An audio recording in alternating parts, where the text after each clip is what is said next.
tumepatana, ukinikata mara moja wezi nitamalaya. And you're telling everybody that this Gucci's on fire.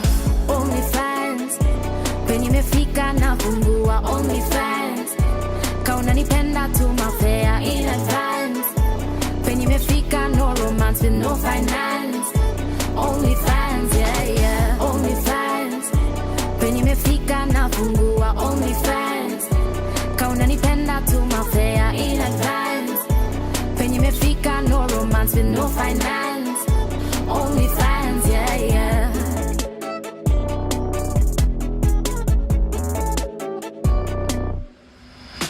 Hello, ladies blowing up my phone. Aki bien, you are so bomb. Wakituma fea twakuja kwako. Oh yo, steady grinding all night long. Nasikuji kasi form ya door. Itabidi ukanje ndo tupige show. Ukisikia sauti solo jue ni kubaya. Hii muziki ya Kenya twaipeleka Ulaya. Na temperature inapanda warazi wanakwaya. Tutashinda magrami before tumeretire. Me say only fans. Walimefika na tambua only fans. Kanika kitu mutumia only fans. Walimefika nafanyia only fans. Only fans, yeah, yeah, only fans. Walimefika na tambua only fans. Kanika kitu mutumia only fans. Walimefika mutambua only fans. Only fans, yeah, yeah.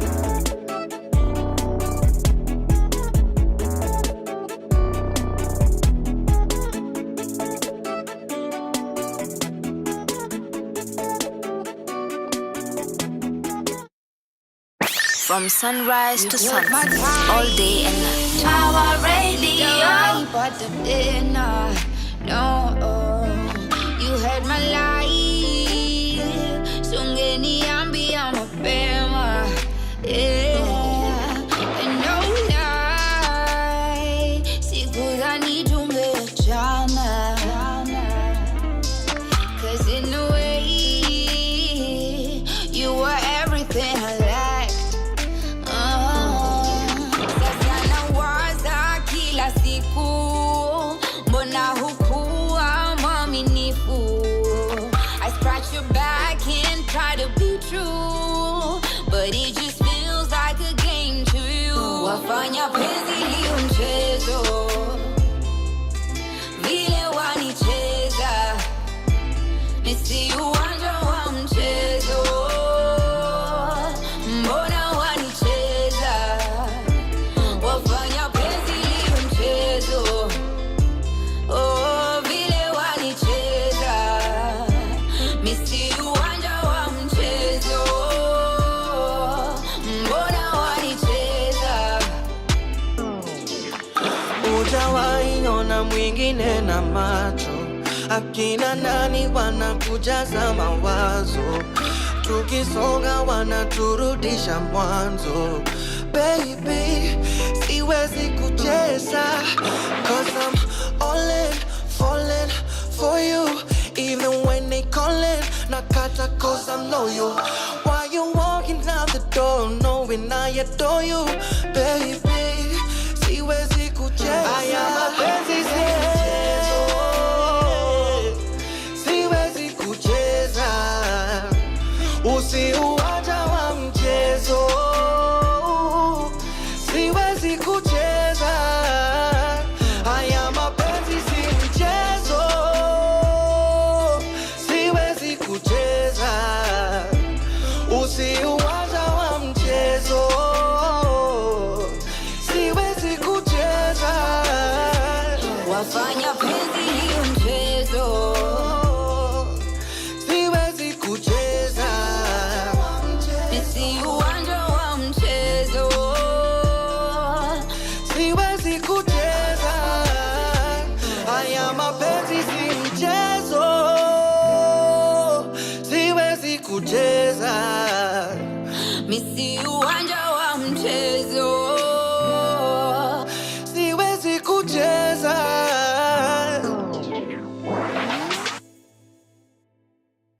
From sunrise to sunset, all day and night. Power Radio. Me, I keep it fresh, fresh on, fresh on.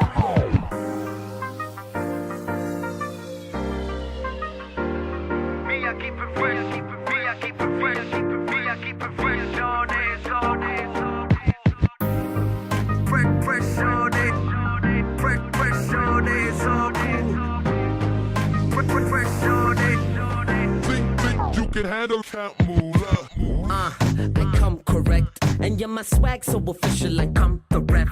See, I be rockin' Louis, so shorties wanna do me. Have all these haters feeling so underdressed. I see you mugging me, but I ain't mugging back. Cause I ain't got time for your chitty chat. Why you tryna copy and paste me? I'll be with your broad like butter on pastry. She's on my arm like my Virgin Mary. And we be on that weed from early. OG, smoking by the OZ. And all she wanna see is a couple emojis. Well, I got money to blow. And shorty, I ain't tripping, so you already know. Can't moolah all day. If you want it, gon' pay. Hater, I'm just letting you know that All I know is swagger. Me, I keep it fresh all day, it's all cool. Me, I keep it fresh all day, it's all cool. Put your hands up if you have some. Cause you keep it fresh all day, it's all cool. Cause you keep it fresh all day, it's all cool.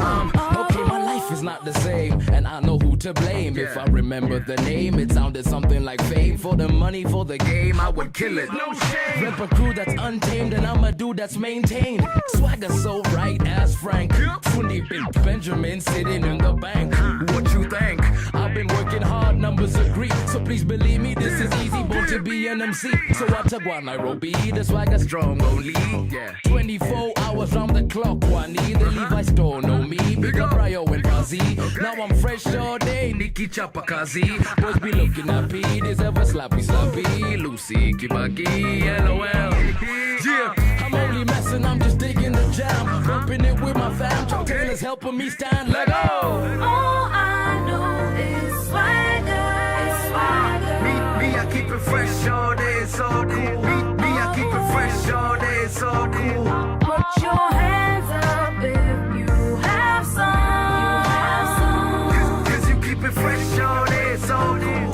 Cause you keep it fresh all day, it's all cool. I said we on to be their favorite. Moolah team pacing. Further than the basement, higher than the spaceships. NASA couldn't waste this, rockets couldn't chase this. Swagger on vintage, African Fresh Prince. Flying like the Jetsons, higher than the Jeffersons. Moving on up till they can't get enough of us. Now we at the top, better use your binoculars. Swagger non-stop is what you do if you have some. And I'm just getting started. Haven't seen a Kenyan boy trying to go harder.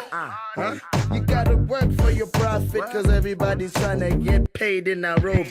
I think your swagger need coaching. Fresh all day, it's all cool by the ocean. Swagging down in South Coast, you could say we coasting. High grade glowing, super flowing. Damn.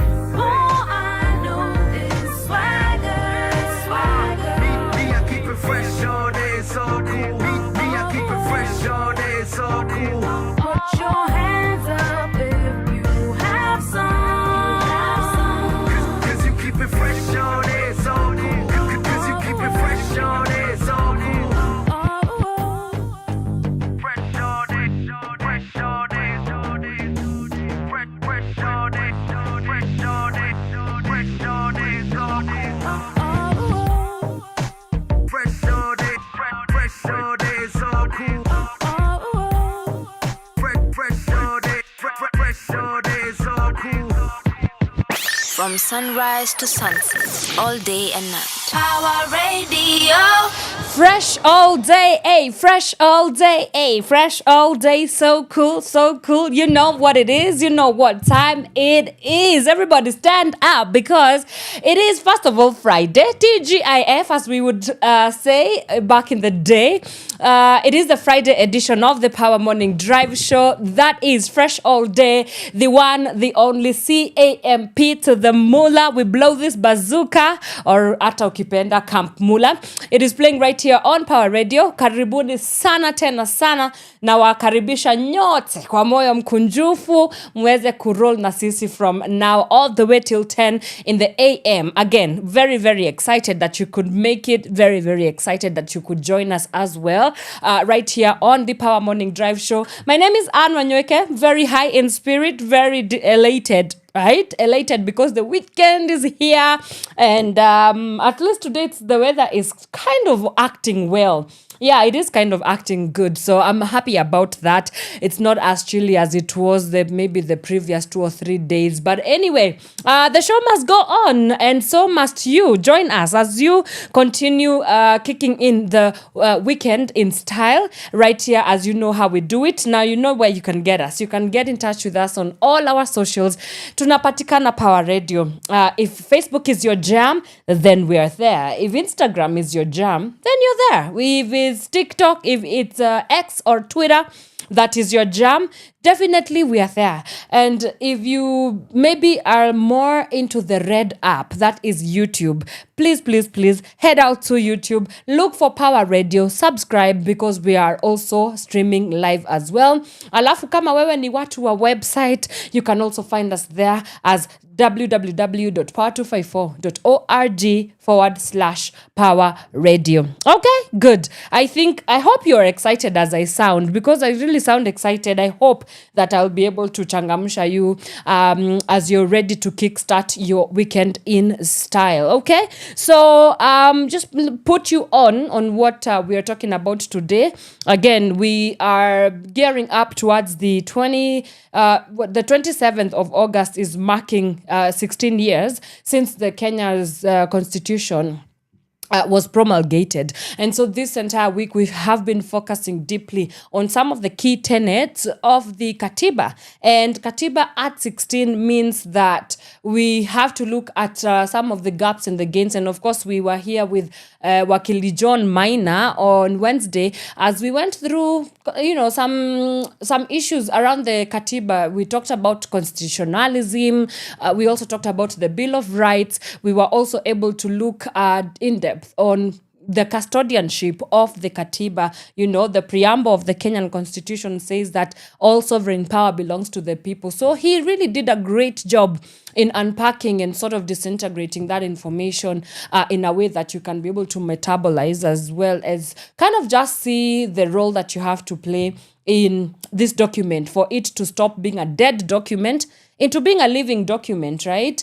Isn't that what the point is anyway? Are we not all trying to just live in a country where the constitution is actually a living document, meaning it has been socialized within the political aspects of society, whether that looks like maybe instead of living in political violence, we live in political protection as well.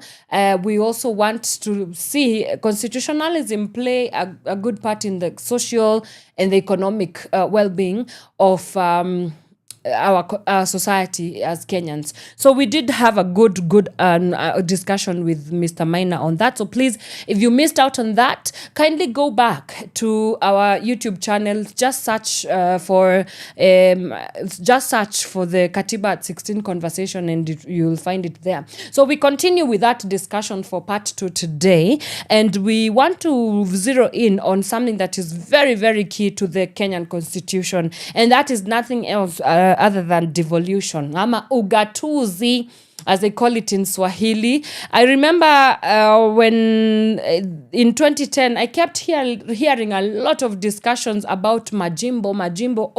I even remember during the yes, no, chungwa and banana campaigns that were happening back then. It was, I think, PNU, which was pro, and ODM, which was chungwa, which was no.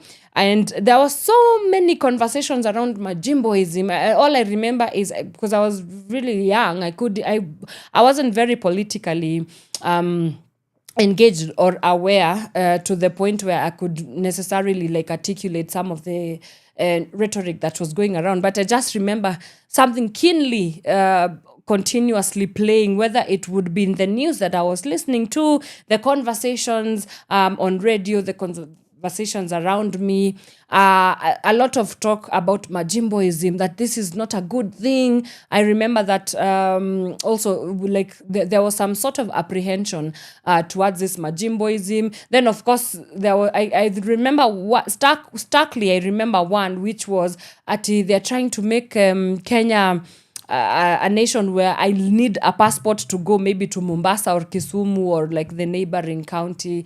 Yeah, so there was a lot of talk about that Majimboism. So since the promulgation of the Kenyan Constitution, devolution did not take, I guess, root, not until 4 years later. So we are talking out of the 16 years, we started formalizing devolution only 12 years ago. So, and the first devolution conference actually happened last year. This year. Yes, this year. Yes, and so they were looking at devolution at 12 years. What are some of the gains that have come out of it? I also remember that just 2 weeks ago, the fiscal index of the performance, mostly budgetary performance of counties, the report was released. And so we will also be talking a little bit about that. So today's conversation, to just wrap it up as we continue with our discussion today, is we're going to be looking at what does how has devolution really done, right, in the 12 years that it has been in existence with. So that conversation coming up. We're still joined together today by Wakili John Maina, and yes, we will be going over that discussion in just a moment. But for now, let me do a quick peekaboo look at the situation on our roads this morning. But the roads are looking very clear. The guys enjoy because the schools are not yet back, so I think we have a lot of time to our hands. From Thika Superhighway, it's actually not looking too shabby. There's just a little bit of a build-up as you make your way towards Pangani, but it's looking good. Kiambu Road is also looking quite clear this morning. Village Market along Limuru Road, we just have a little bit of snarl up as you make your way towards the village, from the village market towards the Muthaiga roundabout there. Wanyoike looking very, very clear this morning. And then we also have, Mombasa Road also looking good, actually. Nothing much to complain about on that end. Same situation also happening along Gong Road as well, with just a little bit of a snarl up as you around the Prestige Plaza area, but it's surely moving.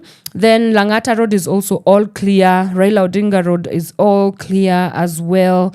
I think it being a weekend, I guess the roads are not as busy as they usually are. So in case wherever you are and there's something that is worth us finding out about, please make sure you do holla at us. The hashtag is Power Morning Drive. I'll take a quick breather. I come back, look at the papers quickly, and then we get right into our conversation on devolution. Do keep it Power Radio. We'll be right back after this. From sunrise to sunset, all day and night. Power Radio. Watu wakatike.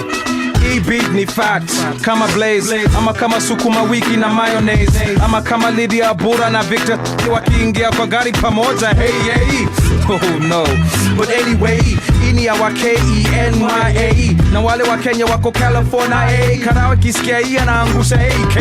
Si atujalie, tumetoka mbali tafadhali pasta kavasi watu wakatike kama wanati nataka party kama leo ni birthday ama niaje sikichikachike. Isi ni kali kazi le magadi wanga zinaona mpaka huko mandani ya goza kaleka demka kopale na anatingisha vitu kadhalika. Upasikie hii huko ndani ya Vatican, miano Batman, miaman African. Na kwa wale MCs wote ambaye wanaroga, wacheni kutumia duka beat moja. This kabukada, this kabukada, this kabukada, this kabukada. Ndio watu wakatike, this kabukada, this kabukada, this kabukada. Ndio watu wakatike, this. kila wakati kapuka paka sangapi kapuka paka tenjeme chomeka I can't stand hizo machanti zimekusha fashion ni kama nyele za punk kuruka ni kama mumengara pump badilisha jina ya camp na kuwa camp kapuka ini camp kibumbuka ya wadina madem wana matumbo kat bele leo ni leo hiyo ni kwele ndarivasisha huyo leni na kuwa neli silly nini kama kina mili banini wawili wanapiga tu makelele na kushika kibare paka ufresh pandele wewe tazama mbele mintafuga nywele ili kuchanuka kisha mitakupa kitu sika hii kapuka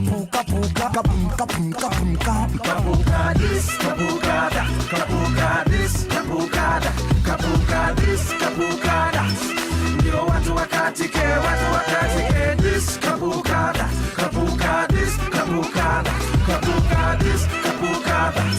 ndio watu wakatike na hii kwa hakika watakatika mkunywe mavitu nyingi mutatapika simama na mguu moja kwa madakika uniambie kama zimeshika na zimeshika kama fika kale kademcho ubaya ananika na anamshika sijua anajua nikifika atajipa ndio sahi ana mafikra jua na bamba kunyamba kwenye kitanda shiti zinakaa zimekarangwa harufu mpaka kwenye varanda karamba na katahanda kwanza manga labda ndala kuku nzima sima kabla kuku nguta chupa mzinga lazima lima shamba kisha panda wezi dishi kabla pika kwanza ya bamba kama sampa na unaganja kwa jampa beya yeka fanta pana mwacha bitia chapa kama hicha kasha ataka kama nzika kitingi chapa habaita kabukada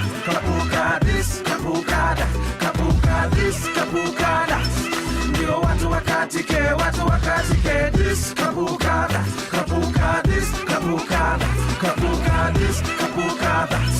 ndio watu wakatike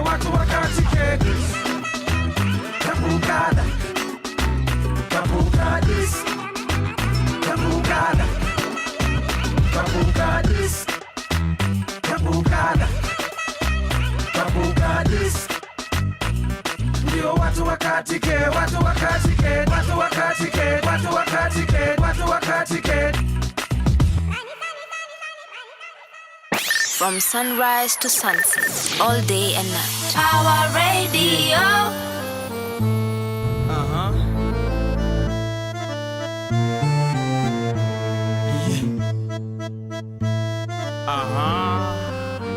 Siku mingi jo.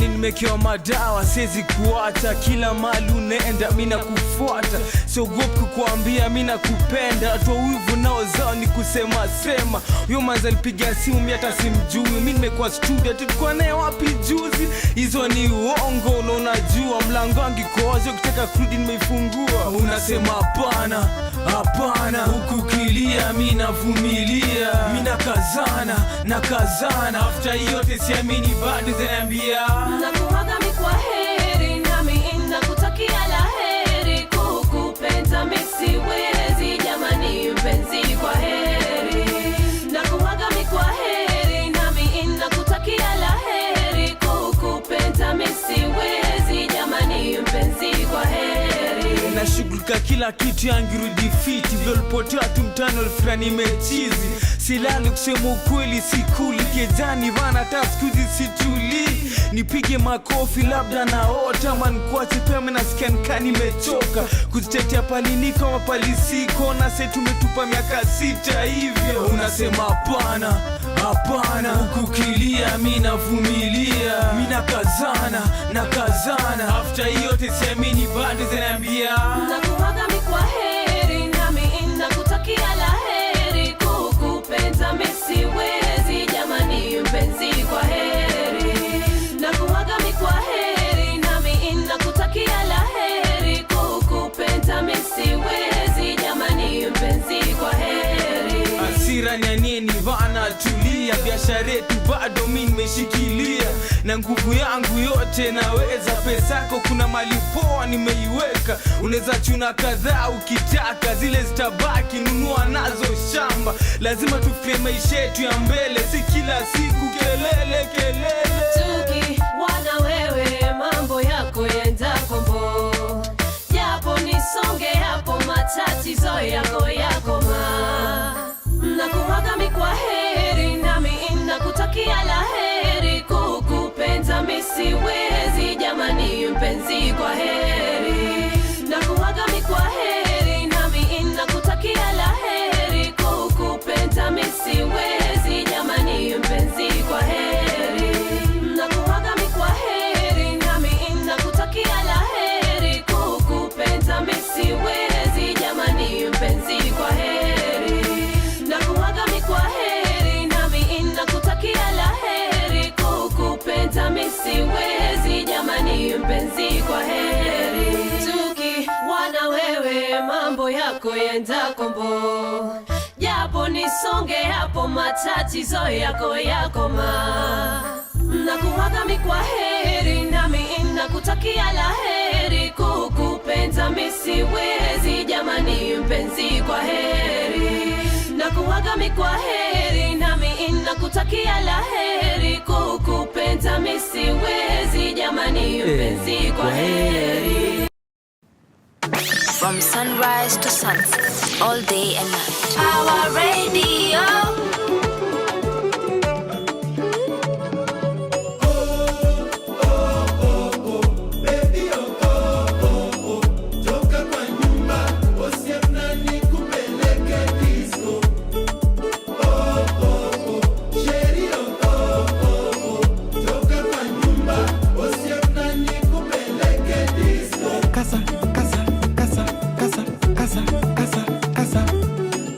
Lando kwaro, abebe wangelero kwaro, iromo dendo ya wamayo, iromo pako ya wamayo, imi adhi ongora, ya wani mi ala ongora, tombogi rungu nyocho luisa, tomano kumarungu nyocho luisa, umine ukinyo, wachilavu we masando ya kama, ukara chuonyo, ni wachilavu miya mudo kama, umina chibela, wachilavu we masando ya kama, ukara chuonyo, ni wachilavu miya yoro mudo kama.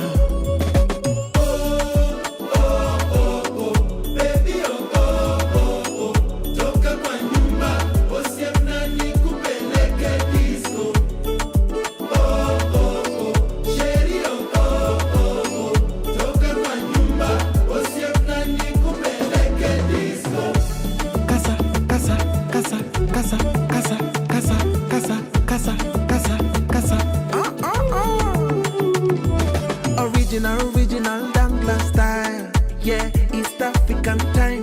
Na wakaribisha ndani ya kodong, usikute vitu bila kondom.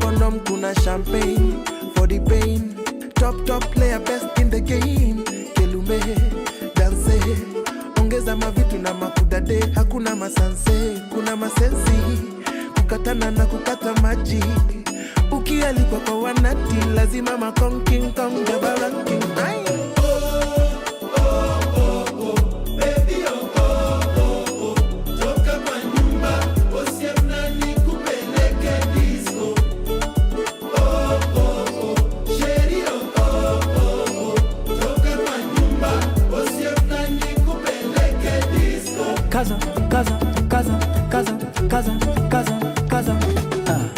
Drinks on the house, mazadi wamefika, watoto wenye class vile wanachachisha na tukilancheki vile kuna badilika, good vibration na kuna kasirika. Kina mina wamewasha kingdom, samina wana waka na kibong. Madoba zako don clan wana sing along, bila thong renderong kwa machom tuko zone. Big tune, big sound tunafinya kama sembe, mix ya dance solo hangla mulembe. Ngoma tamu sana zinacheza kwa mastenje, tuko disco tumepull up tuko genje, yeah.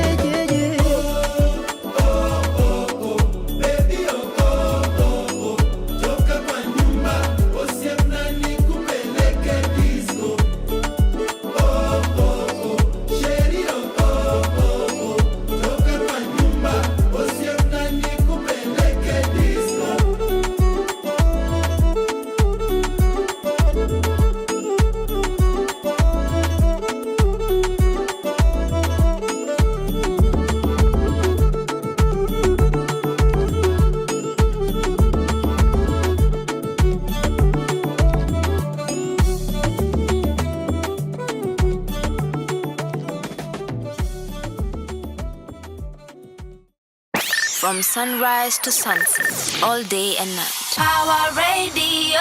All right, welcome back, ladies and gents. You're still tuning in to the Power Morning Drive Show with me and Wanyoike. That was Kodong Clan, Kodong, with Disco, and it is indeed playing right here on Power Radio. Again, remember you can get in touch with us on all our social media handles. Unaweza tupata katika Facebook, Instagram, TikTok, Twitter, YouTube, as well as our website, which is www.power254.org/Power Radio. Okay? All right, good. Now, let's just do a quick peep through on some of the stories making headlines. And, you know, I like to do a little spin to it because on Friday, you know, you just want to chill. You want to, it's been a heavy week of talking all things politics and very serious things. So Friday, you know, we give it just once in a while, look at what is happening in the entertainment scene. And so today we are going to be focusing exactly on that as well. So on the Standard newspaper, on the Pulse pull out, this is where we get the entertainment scene of what's happening in the entertainment scene in Kenya. And the story that has been making the rounds was 25 years still timeless. Now, Nameless is one of the very big stars, hitmaker after hitmaker for sure, actually known as David Mathenge, but we know him as Nameless, celebrated his 25 years in the entertainment scene, and this was happening last weekend at Carnival grounds, which from what I could see is that people really did show up. And of course, he's a multiple award-winning performer. And I mean, he's been able to do some great work in the entertainment scene. But I think for me, what even stands out more for him is that just that consistency, you know, the consistency to, I mean, he came into the game pretty young, pretty early on, and now 25 years looking back, I mean, he has done so much incredible work. Not only for him or himself as a performing artist, but also for opening up the space for other artists as well. And speaking to the Standard newspaper, his wife, who is also an award-winning artist, Wahoo, you know, popularly known to us as Wahoo. She said that he has evolved, reinvented himself, and remained relevant across generations. I've been lucky to see him morph over the years. He totally deserves this, said Wahoo during that Carnival 25-year celebration mark. So yeah, I mean, yeah, it's incredible. And you know, I think the takeaway here would be, it would be nice to live in a society where artists can actually make a big name and a name for themselves. And not only that, in a short period of time, but like extensively doing their thing. Because if you look at, big markets like the United States, Britain as well, you hear some of the artists that we grew up on, they're still making music. Some of them have some very long spanning careers, like 20, 30, 40, 50 years even. You know, somebody like Stevie Wonder is still out there doing some incredible work. So those systems and those structures that need to be put in place to support the work of creatives or the work of artists, you know, so that we do not always have to have like shelf lives, right? I think for me, that would be the conversation that not necessarily starting, but to the conversation that needs to be continuing, right? Because yeah, I mean, we have dope artists in this country. We really do. But it's quite unfortunate because we do not get to see them tap fully into their potential or them coming into their very seasoned expression. Why? Because maybe the financial situation also, because, you know, the Kenyan creative scene is also, it's set up the way that it is set up. So yeah, but kudos to Nameless. And on the page 3 of the Pulse Pullout magazine, they've also highlighted, this is kind of what I was talking about, looking at some of the bans that were now disbanded. And I don't know whether our new audience members know this, but we have obviously Sauti Sol is one of the bands that like the really strong bands that has been in existence for 18 years in the industry. And they were formed in Nairobi in 2005, and they disbanded in 2023. Was it painful? Of course, to the fans. Very, very painful to the fans. I still know people who up to today have never quite necessarily come to terms with the fact that Sauti Sol is no longer a boy band like they were. They're no longer making music like they were. So that was quite something. And before that, long before that, we had a girls group. I remember I used to call them Kenya's Destiny's Child.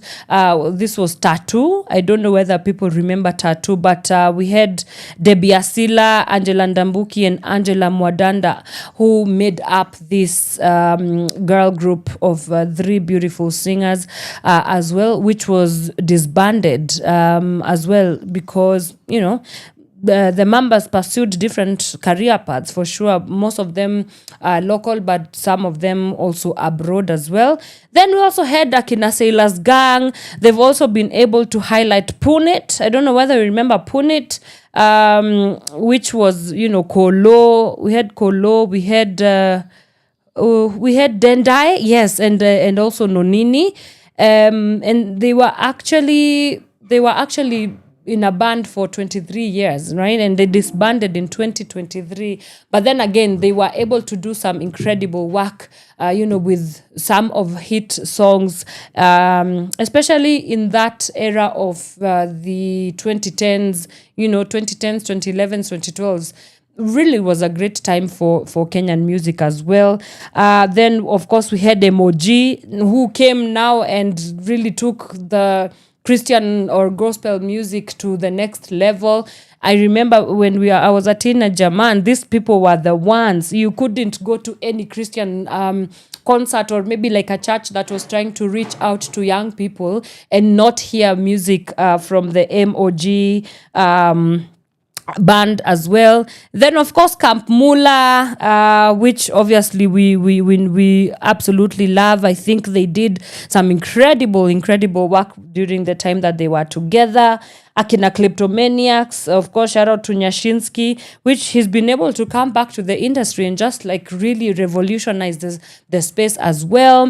They've also highlighted The Council, Just a Band, Elani, Kelele Takatifu, of course with Moji, Short Baba, and Timeless Knowing, Ethic, and the list goes on and on. So I don't know what this might be alluding to. Perhaps a case for an industry that is evolving, and so just that people can come together and create a boy band or a girl band or just a band and make incredible stuff, then put out amazing music and it do incredibly well for even a span of 20 years or so like that. They're still allowed to evolve musically, and I think in Kenya, I think that's something that we need to be like okay with. We've seen this disbanding happening also in Hollywood.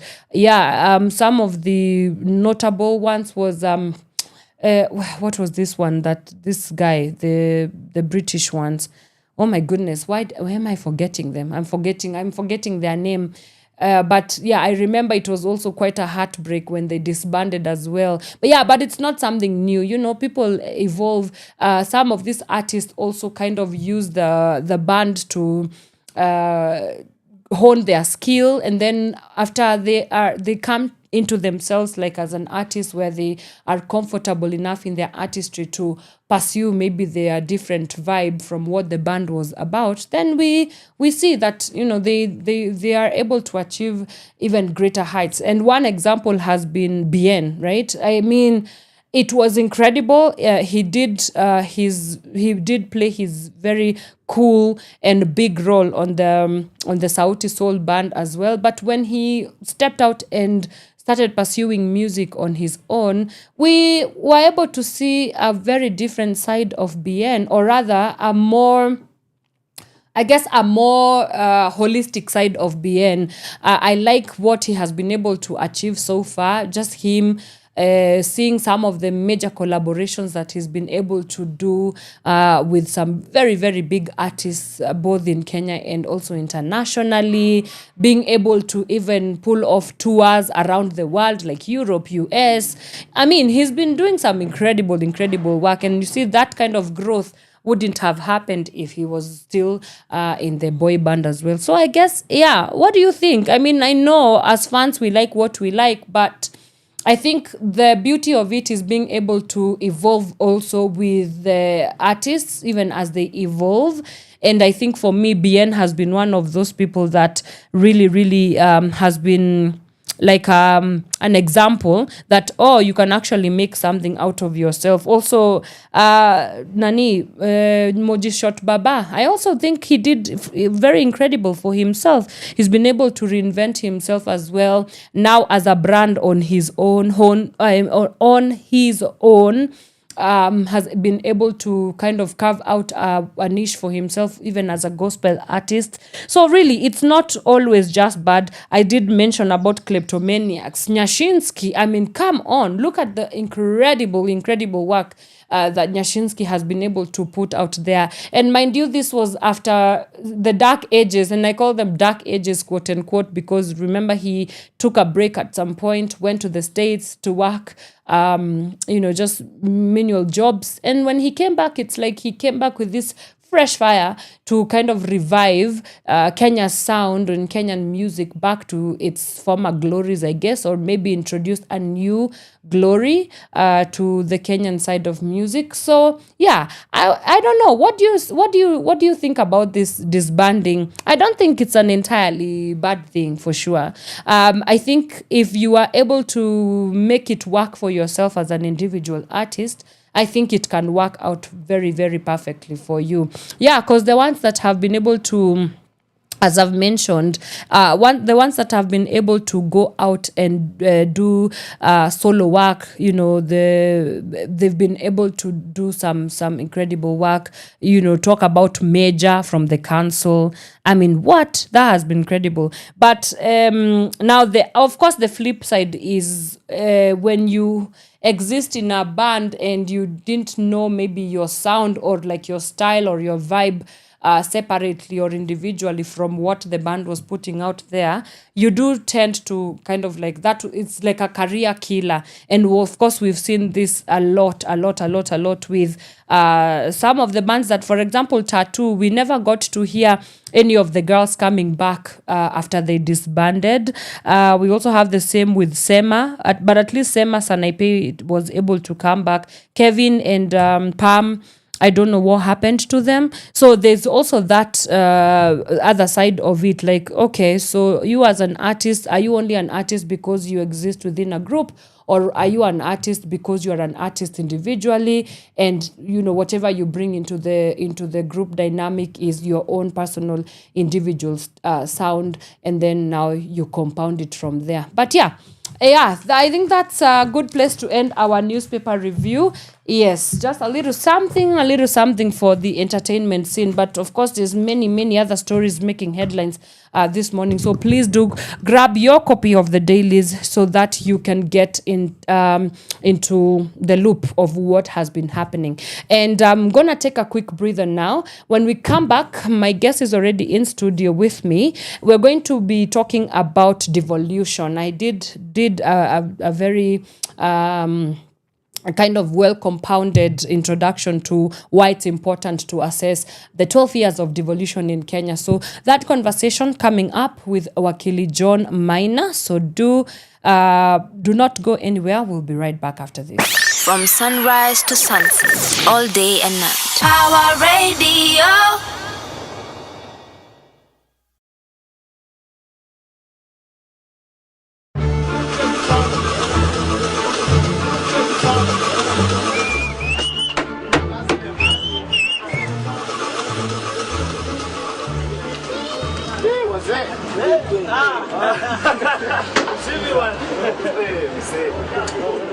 Hebu niwaeleze wakati mimi nilikuwa shule, mwalimu wetu alikuwa anatuelezea hebu viana leleni duniani. Au mrome ilikuwa syndrome. Hiyo unataka gani hapa niende? Kuna shida boss.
For quite a long time fundi wa kunitosheleza, shida sio viti wala meza, ila nina mahitaji ya kilani. Mimi nina moja tatizo, fanicha zote niko nazo, kama ni kabati na vitanda vyote niko navyo jamani, lakini ni katika hali ya kujichunguza usiku na mchana. Mimi nawaza mtaenda wapi wangu mlio kizorota, swali najiuliza, so nahitaji fundi wa roho yangu atakayeijenga nafsi yangu, si mwingine ila Kristo, simba wa Yuda aliyejulikana kama fundi wa mbao.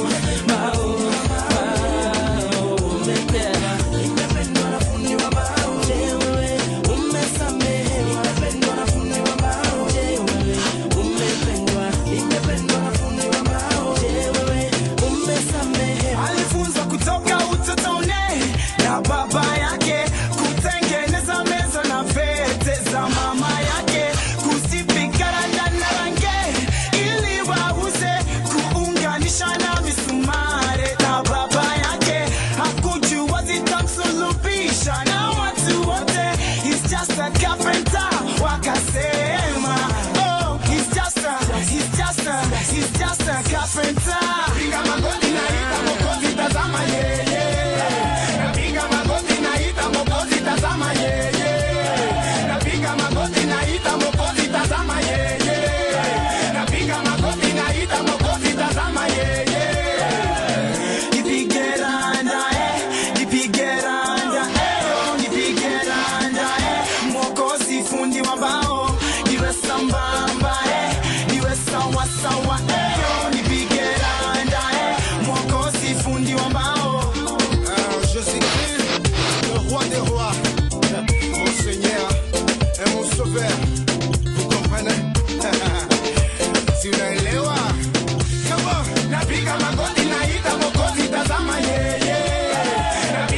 nyatene Uruga bona kewa It's always available Muratina de shama Kama wae nyatene Uruga bona kewa It's always available Kayo toy we Kayo toy we Kayo toy we Kayo toy we Kayo toy we Kayo toy we Kayo toy we Kayo toy we Tobie togere kafuri weroine Natoga deje tore kare choma Tokwa bago itagada kame kanini Toho eroda koriaria makomete Tutachagua kambuzi malishoni Tuje tuchinje tuile kama choma Mwanzo tumwage kadamu mchangani Iwafikie waliotangulia Unatinore shama kama wainya tende Uruga bona kegwa It's always available Unatinore shama kama wainya tende Uruga bona kegwa It's always available Kayo toy we Kayo toy we Kayo toy we Kayo toy we Kayo toy we Kayo toy we Kayo toy we Kayo toy we Kayo toy we Kayo toy we Benarata Kayo toy we Nere shama Kayo toy we Kayo toy we Kayo toy we Benarata Kayo toy we Nere shama Kayo toy we From sunrise to sunset, all day and night. Power Radio. Alrighty, welcome back, ladies and gentlemen. That was Inala with Muratina or Wine Yatene, and it's playing right here on Power Radio. This is a Power Morning Drive Show. My name is Wanyoike, and you're just in time for our conversation this morning. Today, the focus is pretty simple: 12 years of ugatuzi, or if you like it, devolution. So we are going to be assessing, and this is in light of the Katiba at 16. It's important to take stock, just stop and reflect on have we made any strides, for example, as a nation. And constitutionally speaking, devolution is one of the very key aspects of our Katiba. So today we are going to be zeroing in on how we are doing in terms of either upholding it, progressing it, or how devolution has been able to kind of get established in this nation. So again, Wakili John Maina joins us this morning again for this in-depth and timely discussion. It's good to have you again, sir. Yeah, thanks so much. Yes. I appreciate and welcome the listeners Karibu and sana. viewers. Yeah, thanks so much Of course. for the invitation. So again, let's even start by definition. When we talk about devolution, what do we mean exactly?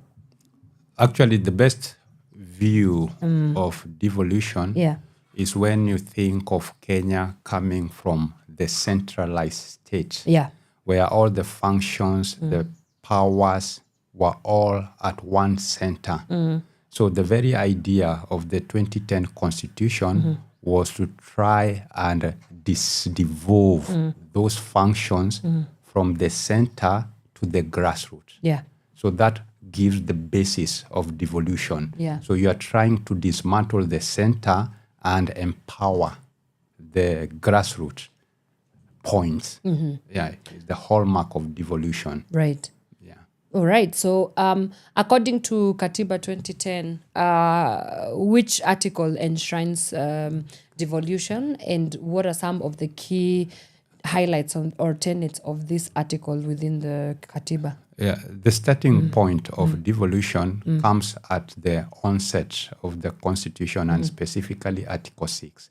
The fundamental structure of a relationship between the national government and the devolved government is in Article 6, which fundamentally states that devolution vis-a-vis the national government is founded on cooperation.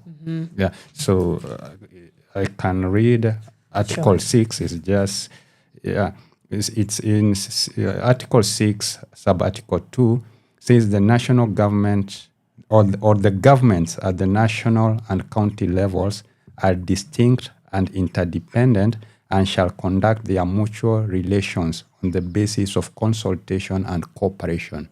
So that is the first element we see in the Constitution, saying that insofar as you have the national government and the county governments, their relationship shall be founded on consultation and cooperation. Yeah. But later on, as you progress, you have the whole chapter 11. Chapter 11 talks about the functions, the power, everything pertaining devolved units. You find it in chapter 11 of the Constitution.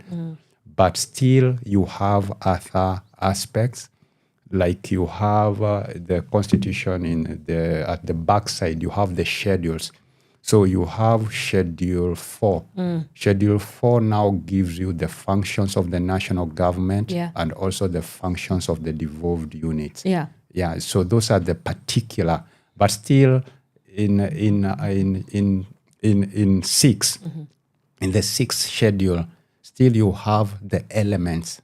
Yeah, like when you talk about devolution, a key note to know is that even though you had the promulgation of the Constitution in 2010, remember clearly that was not an election year.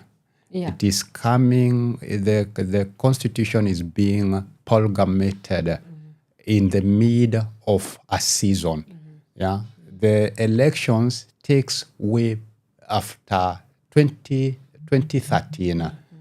March 4th. 4th March 2013 is when we had the elections. In other words, that is when you have the installation of the governors, meaning that even though the Constitution is promulgated in 2010, the devolved units could not take off simply because you never had the governors.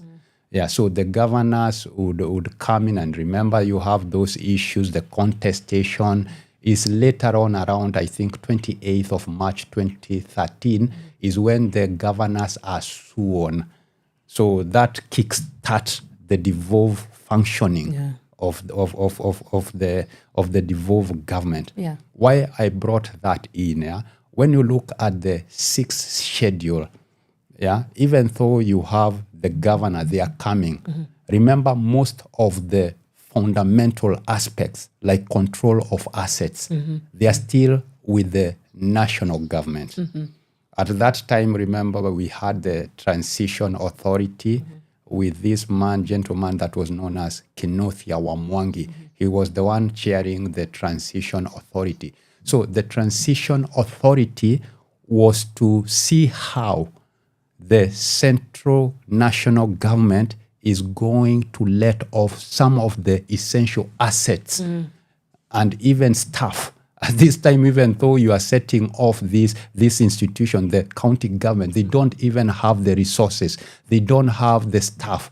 So they are dependent on the national government to give them staff. So we have staff being seconded in the devolved unit. So when you look at the 6th schedule, it gives a template. It gives a duration of 3 years after 2013. So we are saying it's only in 2016 that the devolved government, we could say now they become of age to run on themselves. But prior to then, it's until also 2016 that the transition authority falls up. And now they are like they can run on their own. But have they run on their own necessarily? Because on one hand, you will look at, for example, Nairobi County. We did see the other day Nairobi Governor Johnson Sakaja sign off an 80 million deal with President Ruto, and we know that now Nairobi is no longer like devolved in that essence, okay?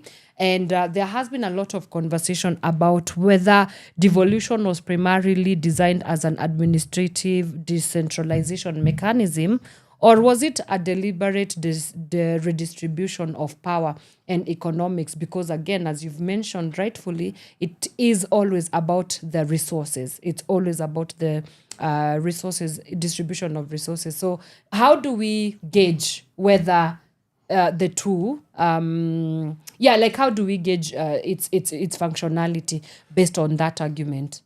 Yeah, I think one of the greatest undoing of the devolved system is the financial element. Yeah, so that the national government is not willing to let it go. We have had contestation regarding resources and financing, so that the national government continues to hoard funds in order to twist the devolved governments. It's so sad even to note that some of the functions that have been devolved, the central government still hold on them. A good example, even as I come to Sakaja, is when you look at the fourth schedule. The fourth schedule, I said, it sets clearly the functions of the national government and the functions of the devolved governments. You would admit that when you go to every devolved unit, you would have the aspects like roads. They're there to do their roads. But it is so interesting when you look like the Road Act, which is a national enactment. The Road Act provide for the national, or what we refer as KENHA. You have heard about the Kenya National Highway, the one that deals with the trunk road. So you find that this act enables the national government to continue doing even those local roads at the detriment of the county government. So we wonder, if the national government is there and supposed to devolve these units, why continue holding on unto them? Interesting. Right. Okay. So there's clearly rhetoric around, or there's one camp that people kept saying that devolution has not necessarily devolved functionality, but it has devolved maybe corruption, dysfunction.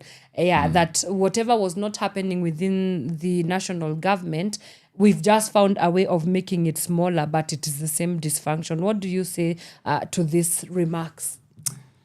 It's so sad. And the feeling I have, if we would have allowed devolution at the onset of independence, the constitution we had at independence was a devolved, had a bicameral parliament, or the basic structure of the independence constitution had what we referred as the majimbo. It was federal in nature. So if we would have allowed devolution to set in at that early stage, I tell you, even the Singapore we are talking about would be already there. Actually, we are even late. We would have been there. So the idea of us talking about that corruption has been devolved is the same the debate we had at independence. The federal structure we had was painted bad. People started typifying it as Majimbo. Majimbo. When you talk about Majimbo, Majimbo has the connotation of balkanization. This is where you are saying that to go to Mombasa, you need a passport. So that is how they began killing federalism, by painting it black. So when people say that we are devolving corruption, it's true. We have the corruption, and even during the single era, corruption was still manifest. So I think the best way is for us to encourage devolution to grow, but at the same time, set up modalities on how we can tame corruption. And how do we go about that, given the I guess, lack of accountability also that happens within these county governments. And we've seen, there is only as much as we can do, but there's a point where the hand of justice becomes a little bit shortened, especially when county governments are in place. So how do we ensure that we are inputting these modernities that you're talking about and safeguards so that devolution can actually function at the optimum level that it was supposed to function at? Corruption has always been there. The only difference we have is these days we have a lot of publicity. That's why it seems there is more corruption than there before. But even there before, there was corruption, but minimal publicity. So corruption is there. But how do we tackle corruption? Unfortunately, as you indicated, some of the structures that were meant to keep checks and balances at the devolved unit have slackened. For example, when you talk about the county assemblies, hardly do you hear about county assemblies speaking up. Most of the county assemblies have been used as appendages by the governors. Yeah. So every governor, for the political survival, it has become of convenience. That most of the governors are there at the will of the MCAs. So every other governor will try to have some good time with these people so as to secure the political end. But the unfortunate thing about this is that these county assemblies are supposed to be the safeguards of some of these maladies like corruption. You don't hear. Actually, for us to hear, to know what's happening in these county assemblies, we hear from the controller or from the budgets. Is the one who speaks, who blows the whistle. We have never heard of any county assembly coming strong and saying that our government is spending this money is being stolen. We don't hear of this. And beside the county assemblies slackening, also we have institutions that have been set up constitutionally. You have the Ethics and Anti-Corruption Commission. We have had much. The other day we had the Ethics and the Anti-Corruption Commission. They did arrest this man who was found with over 50 million in his house. Somebody who was working in Nairobi County. For the urban planning guy. I forget his name. He had stacks of millions, over 50 million in his house. But how? It's okay. We had those great news that somebody has been arrested.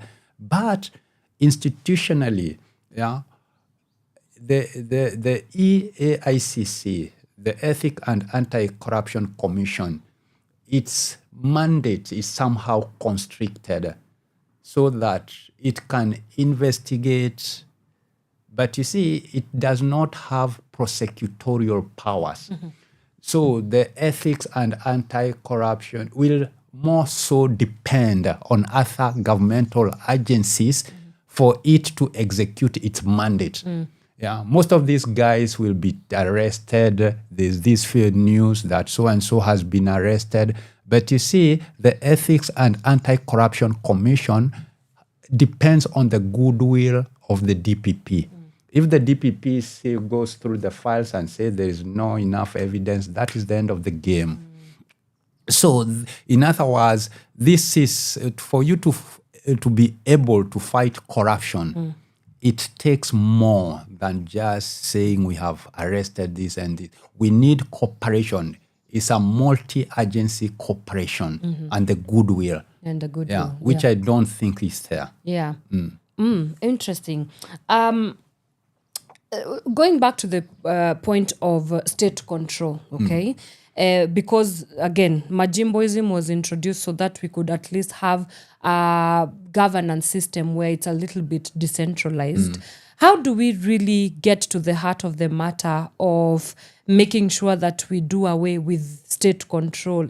How possible is it to deal with state control when it comes to the arm twisting of these county governments? Because yes, I understand, like, how do we compare with, for example, a nation like the United States of America?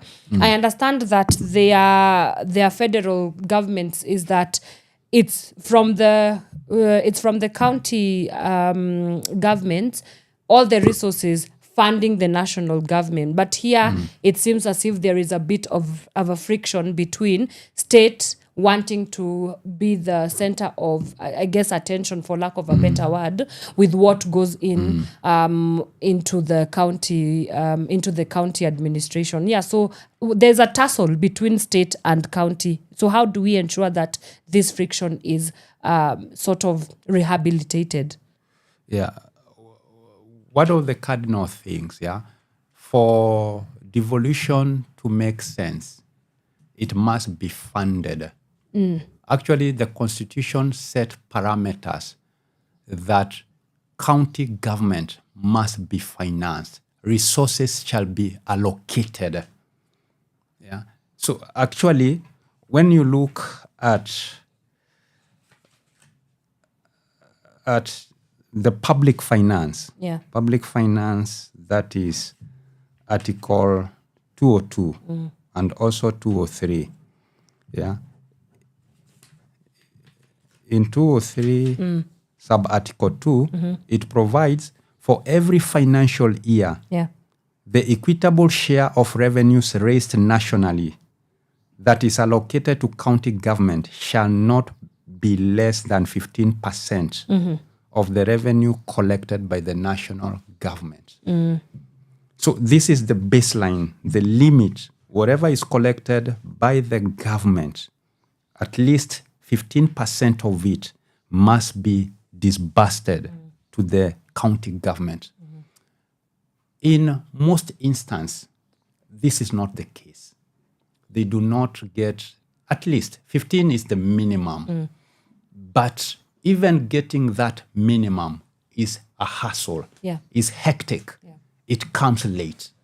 So these are some of the carrot and tools that the government use to manipulate the county government.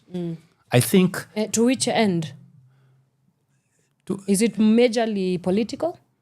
It's political arm twisting. Okay. Yeah. Remember, the Constitution sets what we refer as the non-contingency and the contingency funds.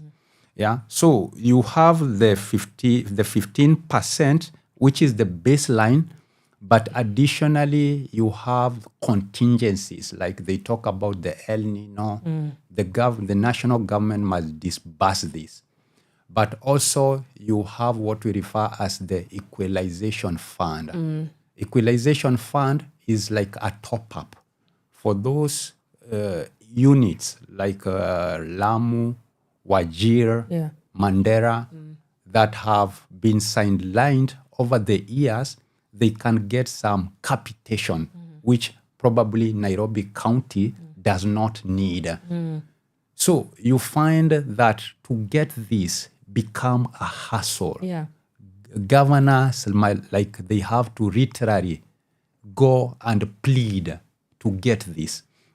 So these are some of the elements that the national government used to manipulate counties. So I think the best way forward, the CRA, that is the Commission for Revenue Allocation, had come up with a formula that can be used to fund these counties. For some time, this formula was not implemented because of the politics around it. You remember at one time, there were people who were saying 1 man, 1 vote, 1 shilling. So when you come up with such thinking of 1 man, 1 vote, is 1 man, 1 shilling, 1 vote. That only favors the populous counties, but works at the detriment of those smaller counties. So the CRA the formula must be implemented, and that will caution the counties from manipulation. Yeah. Wow.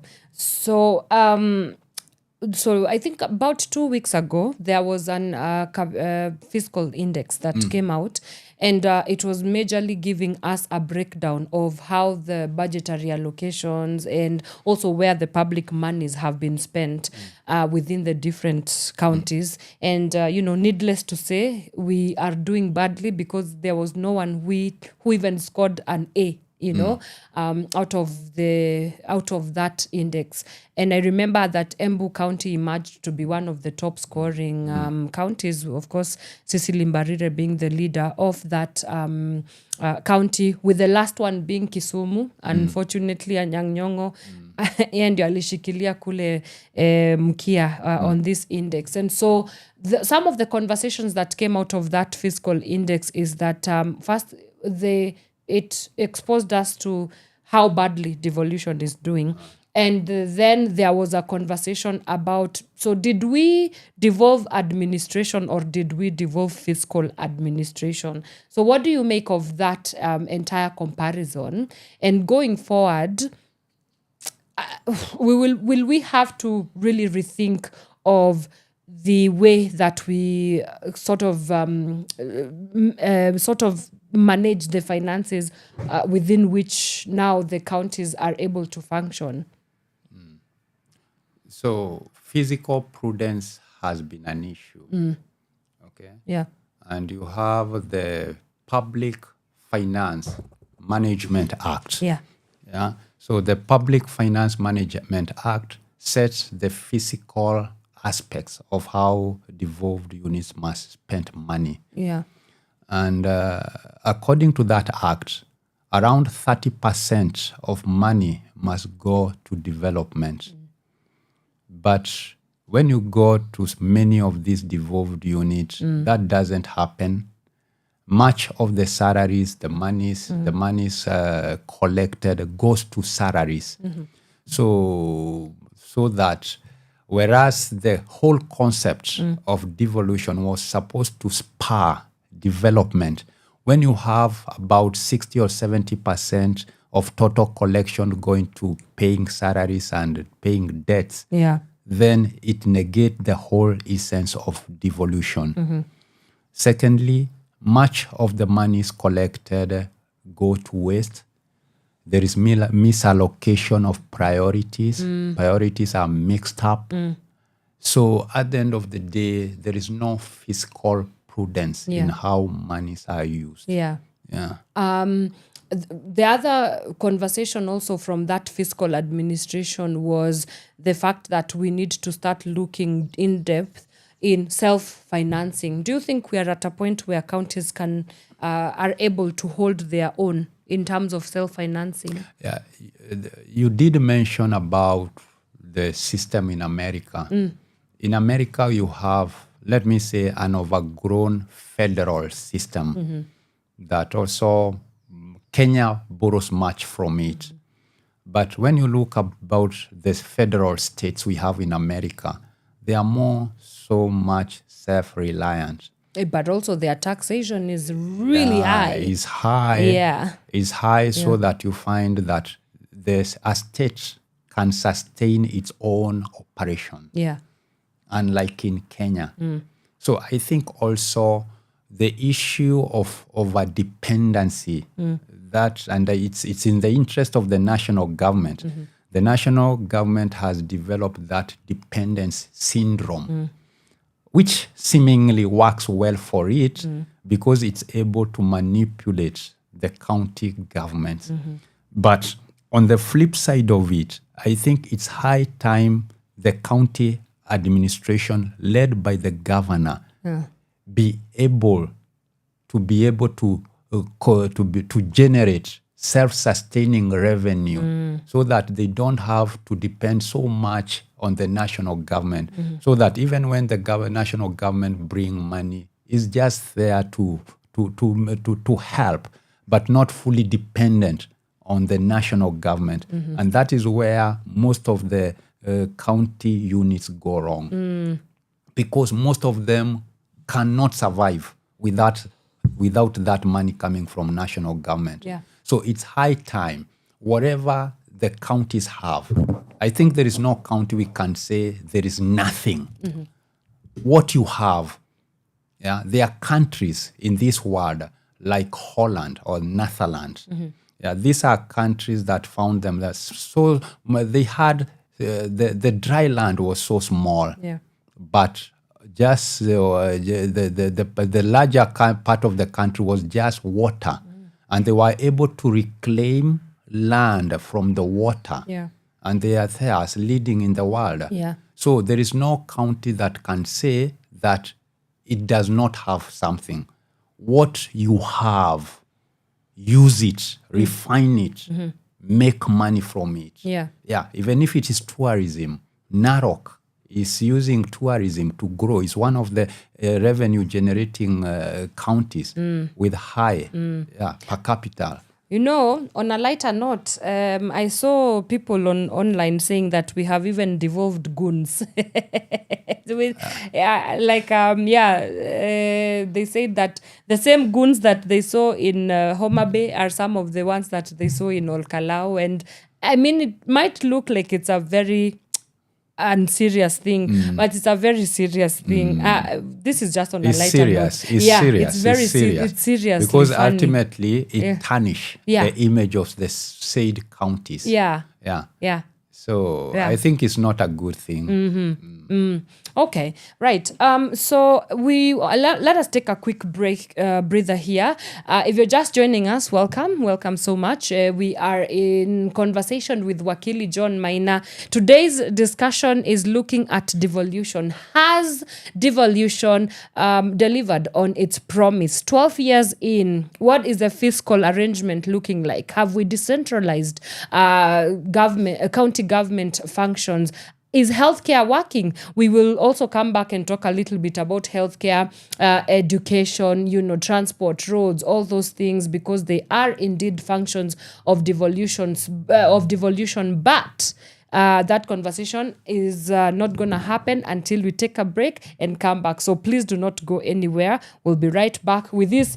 I would like to call it a head-scratching conversation because, my goodness, there's so much to talk about. So conversation continues after this short break. Do not move anywhere. We'll be right back. From sunrise to sunset, all day and night. Power Radio.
unanida, unanionyesha all the signs, but truly you're not mine. I can't figure you out, taking me round and round. One day we're flying, next thing we're crashing, head down with no alert. I cannot do this anymore. My feelings hurt, I want to know. Complete this once and for all. Nataka nijue.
From sunrise to sunset, all day and night. Our radio. When the praises go up, baraka zina shuka. Praise go up, baraka zina shuka. When the praises go up, baraka zina shuka. Praise go up, baraka zina shuka. Na baraka zina shuka. Baraka zina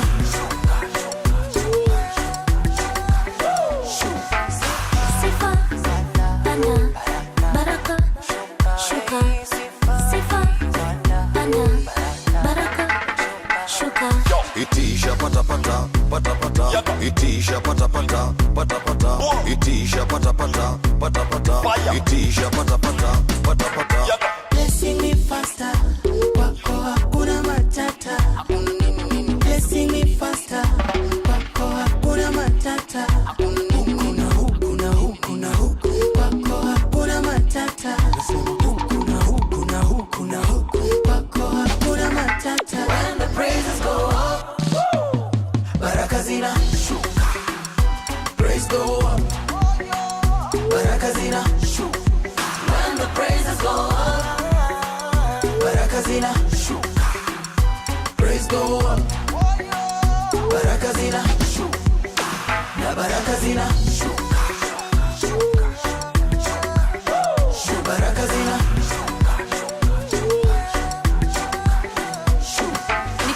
fresh and clean. Niko fresh and clean.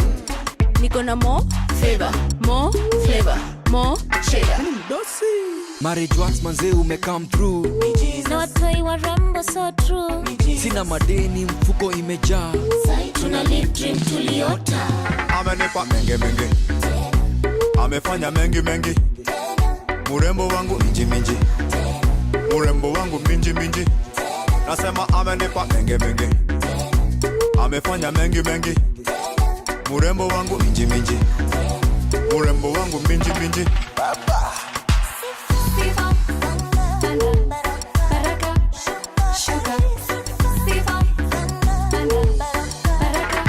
when the praises go up, baraka zina shuka.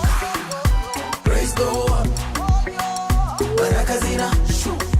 When the praises go up, baraka zina shuka. Praise go up, baraka zina shuka. Na baraka zina shuka. Baraka zina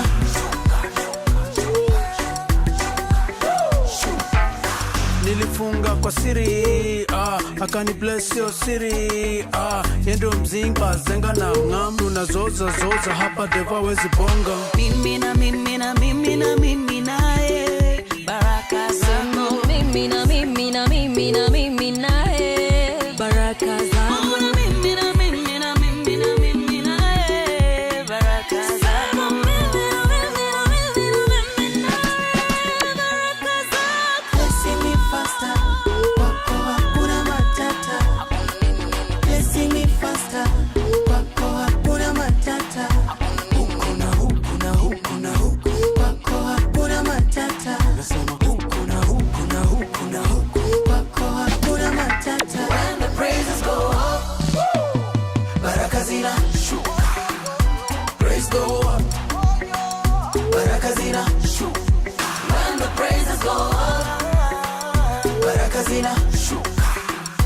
Praise go up, baraka zina shuka.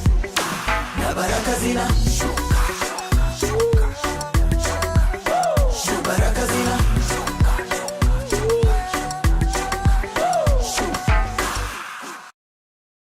From sunrise to sunset, all day and night. Power Radio.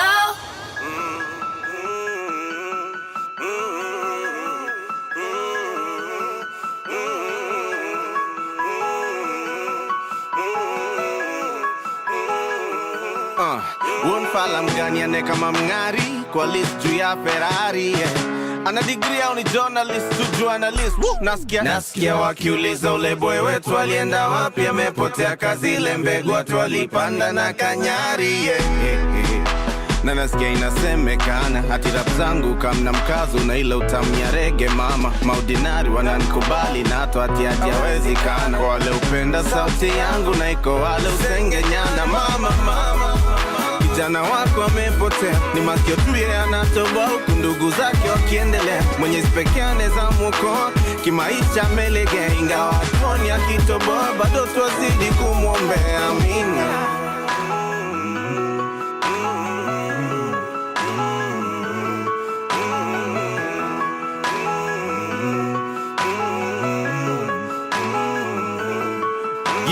Sonangi hata ya ofisi, sina njana jua mpishi. Sijaifanya kazi ya ofisi, sijailala kasi, sijadishi. Sijarap kitu katoka 6 hivi. Trust me, siezi rush me. Hata niache mziki miaka 50, nikirudi bado na crash nyinyi. Niko fast me, ndani ya party na nguo rasmi. Tumepigwa pasi hapo katikati, napiga mic check juu niko party. Na niko night shift, niko busy, sikuwa najificha. Clearly you rappers missed your teacher. Vitu mnaandika zinachoma picha, nkiwisingi hata kuwafundisha. Sauti nasikiani. Don't waste your time wishing you're too proud, my baby. Too proud to wish they had an easy way out. Let times get tough so they remember you're a blessing. When life is good, they won't forget to say, ooh, ooh, ooh, ooh, ooh, ooh, yeah. Hey, yeah. nikiulizwa mbona niliacha mziki ati nilikuwa mkali juu ya mic na namisiwa na mashabiki. Niliacha game mapema hata kabla refa hajapiga firimbi. Bila kwa heri ati walistukia tu kuna klepto moja imbi. Samahani nimepotea, shukrani kwa wale wamenifikiria. Hizo miaka zote nimekuwa missing, lakini kwa kitu hamjaniambia. Kani ningebaki bado ungekuwa nataki ya kusikia nikiwaimbia. Ama by saa ingekuwa mnanifanya vile mnafanya mapioneer. Story kwa media ati nimetapa niko juu ya madawa na hangaika. Shoni uja mali mbada hebu kama ukate nraise mnaita. It's not that serious, rap ni hobby. Bila mziki bado na manga, ingekuwa career singekuwa nalia kusikia ati Nairobi. Ambia ni ukama sijifeel sana. Wewe ni mgeni sikia kwanza tunakupenda. Ukikaa tutachoka na wewe hivyo ndo kuenda. Mimi ule mgeni alikaa siku 2 tu. Sikukaa siku mingi nipatie nafasi ya kuchoka na mimi. So now you know. Shinsky. So now you know. Beat ya kega. So now you know. Hey. Hey.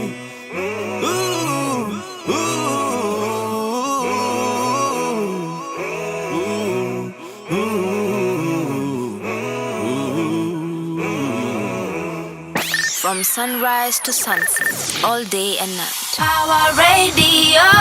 Alrighty, welcome back. That is Nyashinsky with Now You Know, and it is indeed playing right here on Power Radio. This is where you tune in and power up. My name is Wanyoike, still on the Friday edition of the Power Morning Drive Show. Bwana Wakili is here with us. We are still continuing with our conversation on devolution. Where are we? What are the gaps? And what needs to happen to ensure that it delivers on its promises? Now, one of the key tenets of ensuring that whatever institutions that we have, or rather ensuring that the systems that we have are working in is institutional strengthening. And you have talked, extensively about, for example, the National Cohesion and Integration Commission. We also have the Ethics and Anti-Corruption Commission. These institutions really do play a key mandate and role in holding our systems accountable. So with the conversation of devolution, how do we go about strengthening our institutions that are mandated to kind of be that watchdog?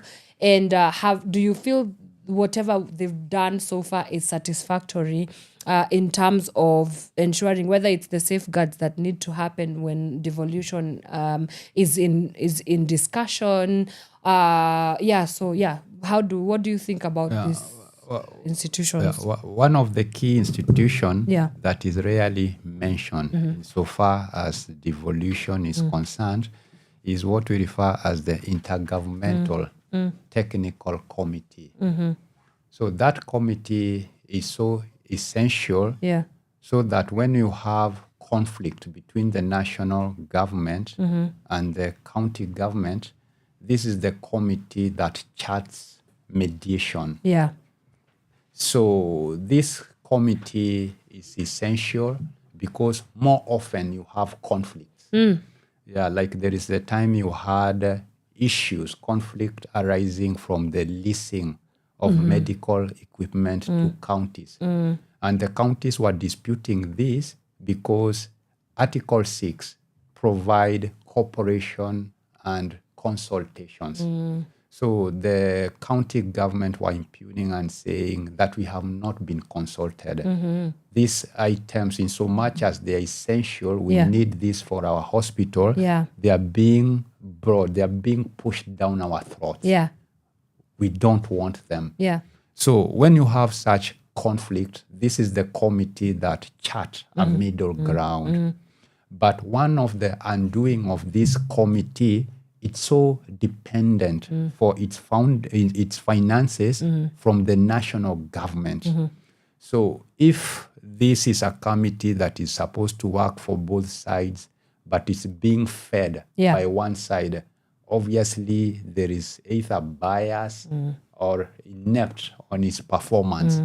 So these are some of the structural inequalities you have, some of the handicaps you have.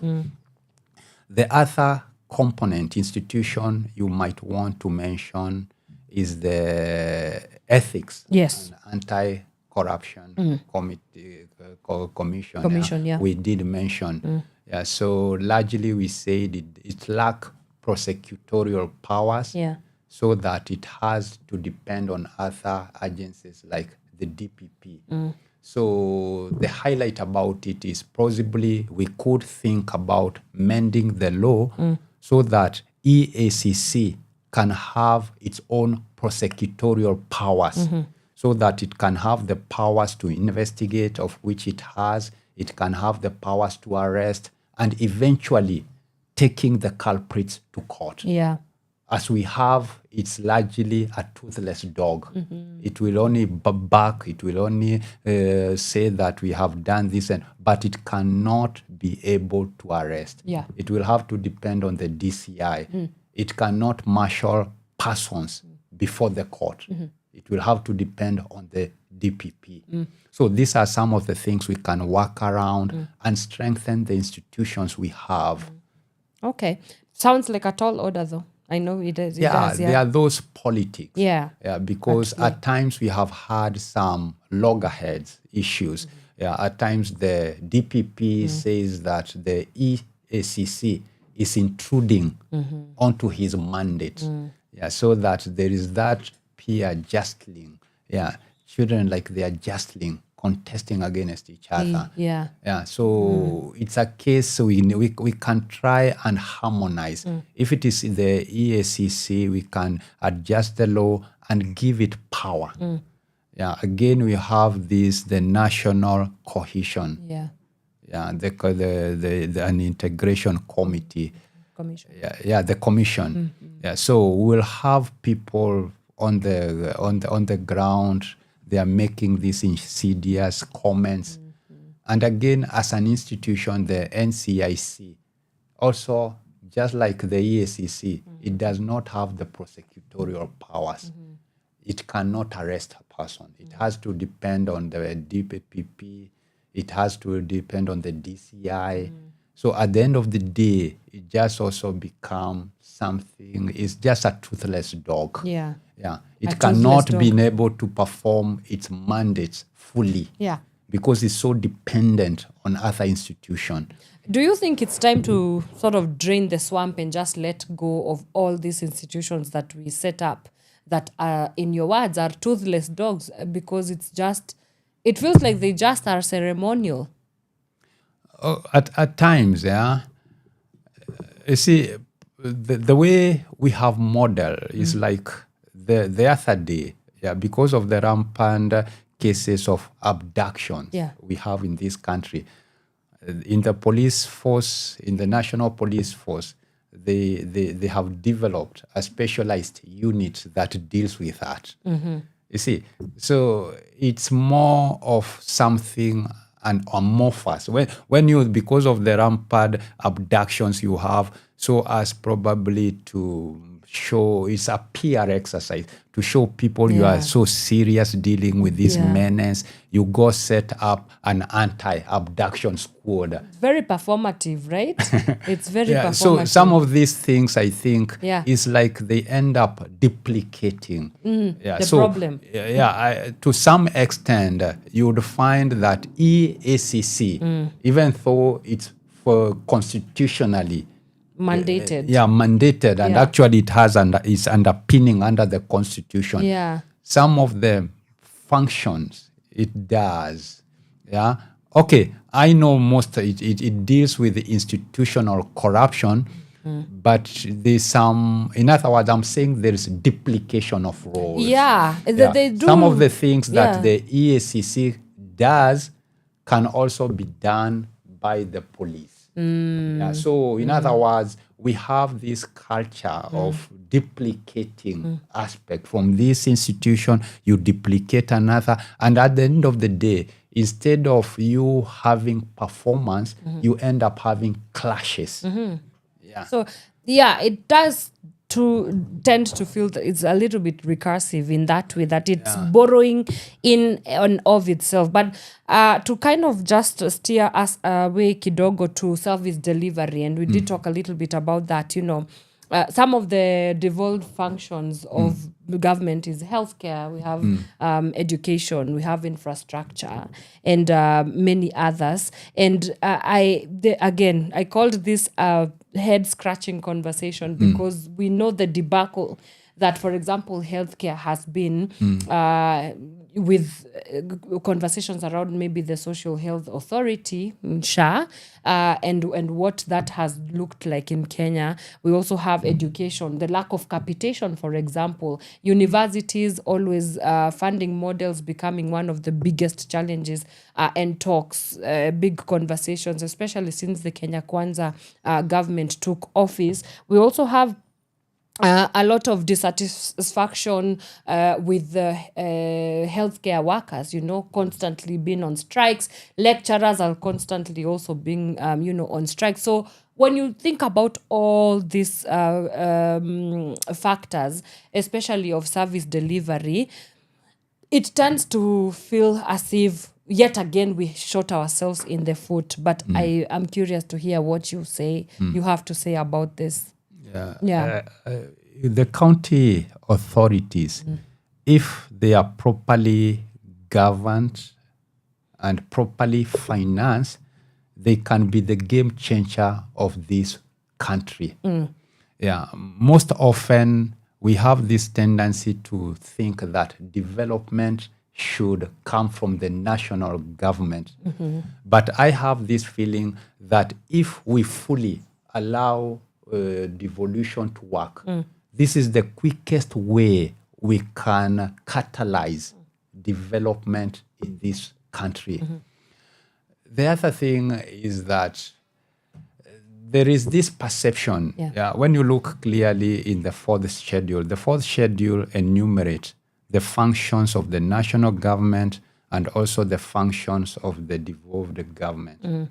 Possibly, I think the government feels that by you devolving services or delegating some functions to the counties, it's as if you are also, you see, the tendency is that the more functions you have, that implies money, larger, blown budgets, such that the more you release, is like you are releasing more monies. So that is why you find that the national government, to some extent, is reluctant to release some of these functions. Because as you release, you also release money. Remember last time we had this debate about the universal health workers.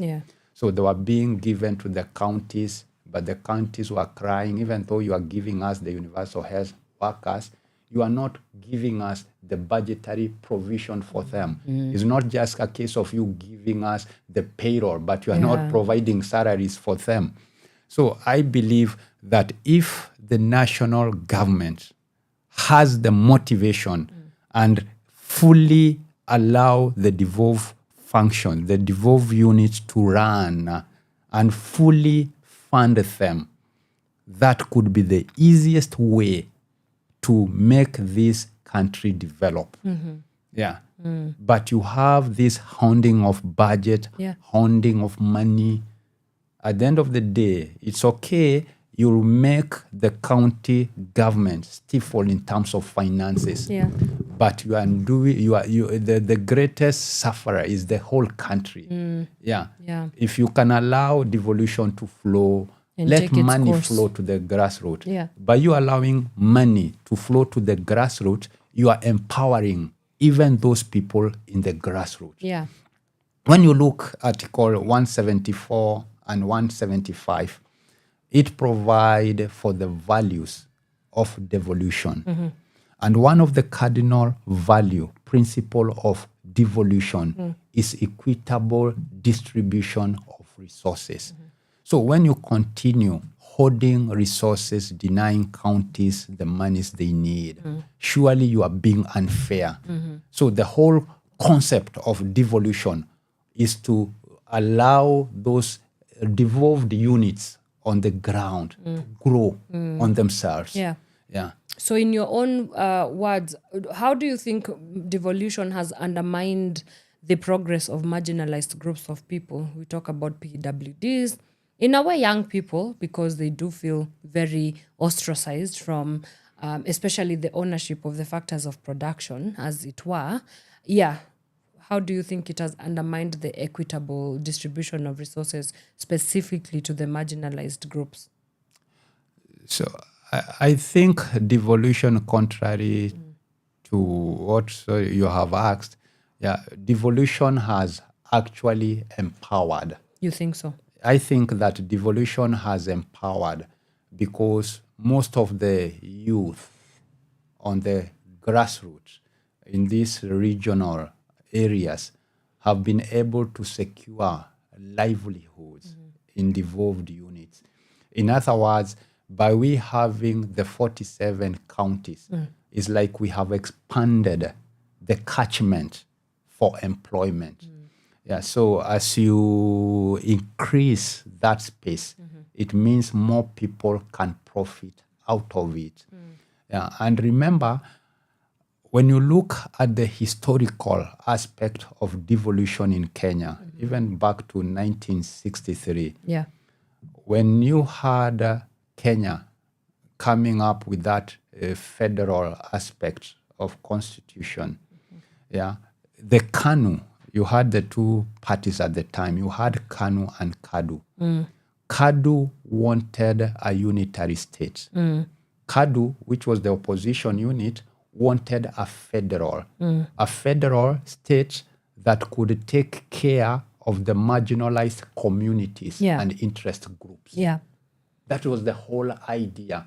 So when you talk about the marginalized, it's an issue that began at independence. But what happened is that with the time, the whole concept of devolution, the federal aspect we had, was killed. And KANU began consolidating its power. So to me, I think in a way, devolution has empowered the marginalized group.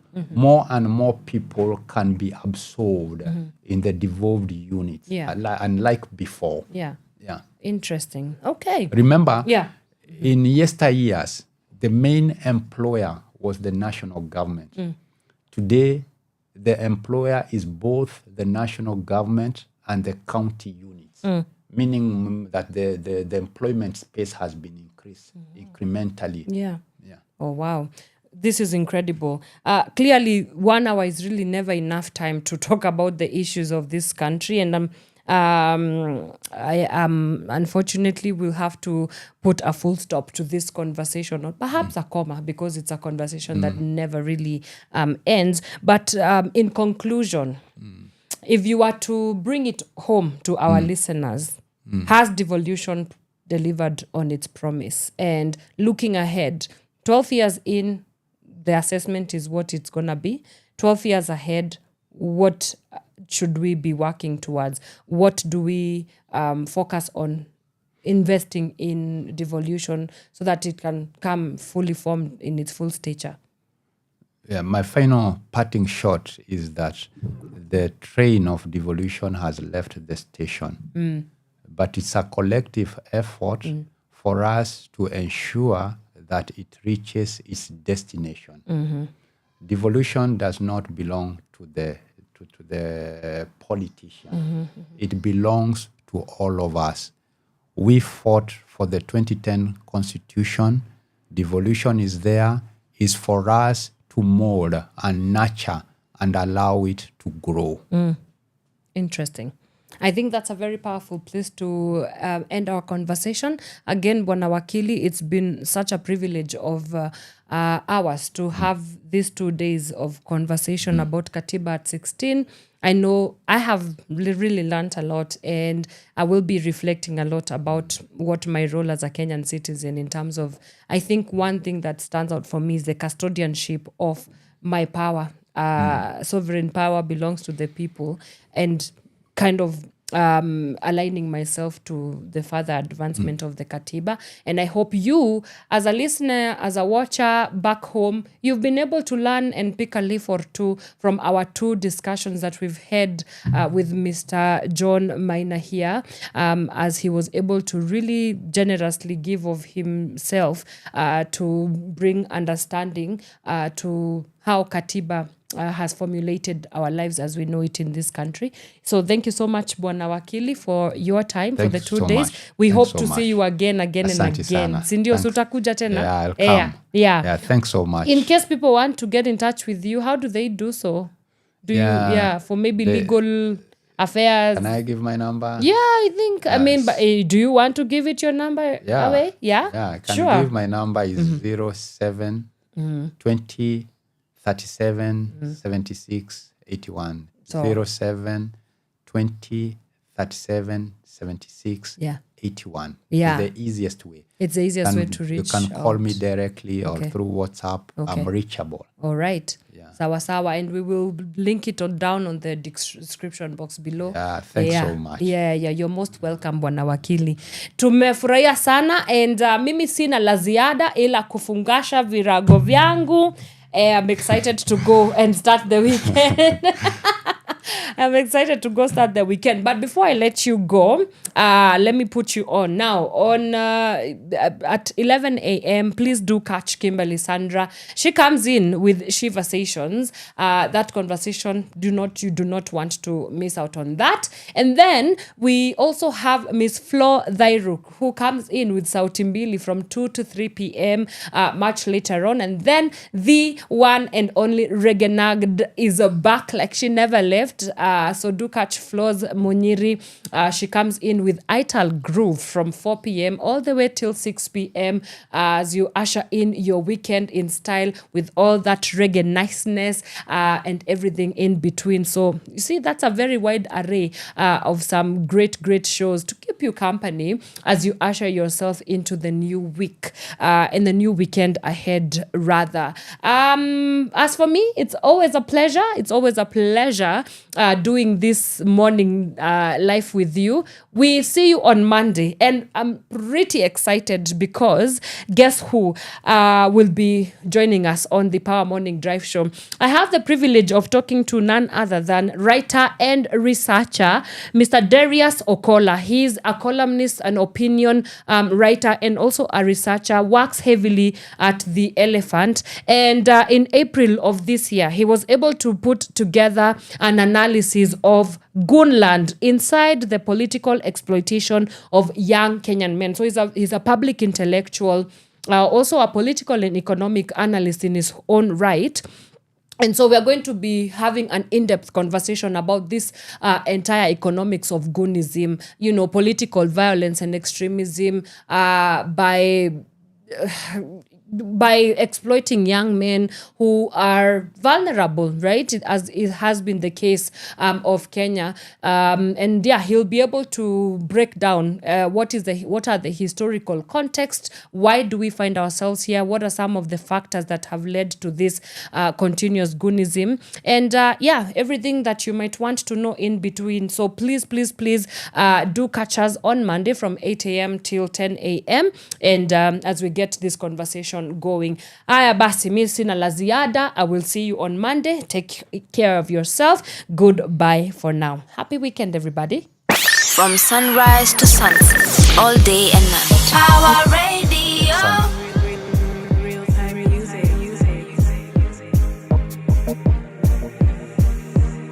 South C, South B, 111, 23, West D, can't get me, nah, don't need, namanani, baby. Ain't no city like my city, oh no, no, no. Nairobi, they can do it like we do it in the 254.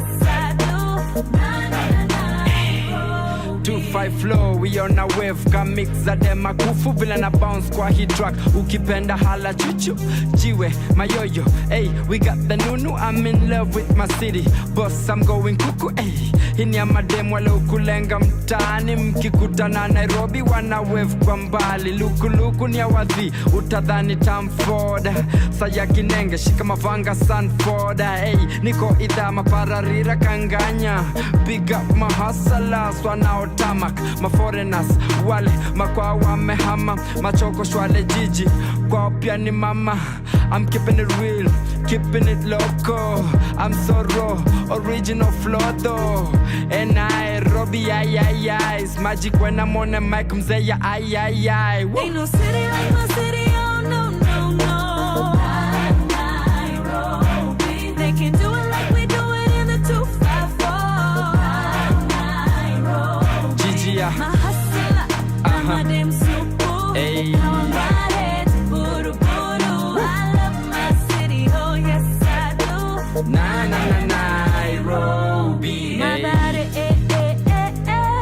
kileleshwa embakase langata dagorete kibera nakayole dandora Nairobi tuko rada kauna bifa hopni abama bama hituni natuleta pamoja chama tupate mitatu nazama ama eo ni kama tumewateko Kampala na Jadaman enai tunaweza Robi ai tunatesa hata mayu wako yama ain't no city like my city oh no Nairobi they can do it like we do it in the 254 Nairobi Gigi my hustler my damn super hey now I'm riding buru I love my city oh yes I do Nairobi Gigi my hustler my damn super hey now I'm riding buru I love my city oh yes I do Nairobi hey Nairobi tumelokit kibobo kadunga mosquito sio shocky things bobo hey lokit kibobo no shocky things bobo from sunrise to sunset all day